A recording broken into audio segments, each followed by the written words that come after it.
বন্ধুরা,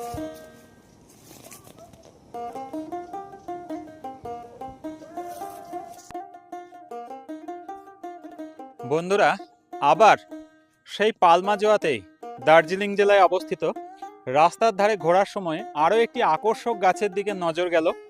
সত্যি কথা, গাছটি আমি চিনি না। আগামী দিনে আপনাদেরও চেনাবার চেষ্টা করব, আমি নিজেও চিনব, কিন্তু গাছটার বর্ণনা দিয়ে রাখি এবং সুন্দর গাছটার ফলগুলো দেখিয়ে রাখি। গাছের পাতাগুলো আপনারা দেখতেই পাচ্ছেন। আমি অনুরোধ করব একটু ক্লোজ আপ শট নেওয়ার। গাছের পাতাগুলো দেখুন, একটু রোমশ, কিন্তু পাতাগুলোতে বা কাণ্ডের ওপর কোনো কাঁটা নেই, কিন্তু একটু রোমশ এবং কীরকম পাতলা। দেখুন ফলগুলো কি অসাধারণভাবে ফুটে আছে। আমি জানি না এগুলো বিষাক্ত না খাদ্যযোগ্য না ঔষধি গুণযুক্ত, আমি কিছুই জানি না, কিন্তু দেখুন কি সুন্দর গুচ্ছাকারে ফুটে আছে ফলগুলো, দেখতে পাচ্ছেন? একটু ক্লোজ আপ শট নিলে ভালো হয়।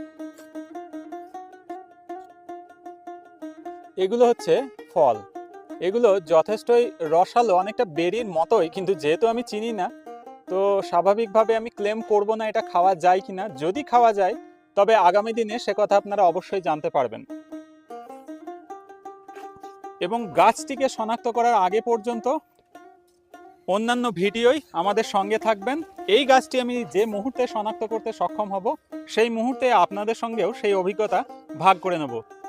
What is this? যে ফলটির পরিচয় পেলে আপনাদের জানাবো, বিষাক্ত না ঔষধি না এডিবল। জাস্ট অ্যাক্সিডেন্টালি এক আঞ্চলিক মানুষের কাছে জানলাম এর লোকাল নেম হচ্ছে টাঁশড়ে।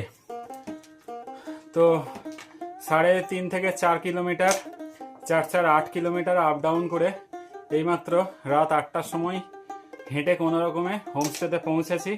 তো মজা করে বলছিলাম টাঁশড়ে উদ্ধার করতে গিয়ে না টেসে যায় শেষে, মানে মারা যায়। তো না, সঠিকভাবে ফিরেছি। এই দেখুন খাচ্ছি, ফুল বেরির মতো টেস্ট।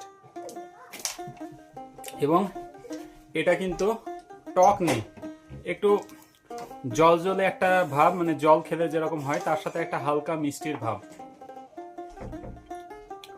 একসাথে অনেকগুলো যখন মুখে পড়া হয় তখন দারুণ একটা মিষ্টি ভাব আসে। সায়েন্টিফিক নেম উদ্ধার করব এবং আপনাদের দেখাবো।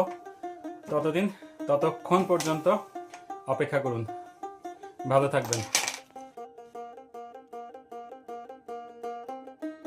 হ্যাঁ, অবশেষে উদ্ভিদটির শনাক্তকরণ সম্ভব হয়েছে। এর বিজ্ঞানসম্মত নাম ডেব্রেজিয়েজা লঙ্গিফোলিয়া। উদ্ভিদটি মূলত দার্জিলিংয়ের সিক্ত পাহাড়ি এলাকায়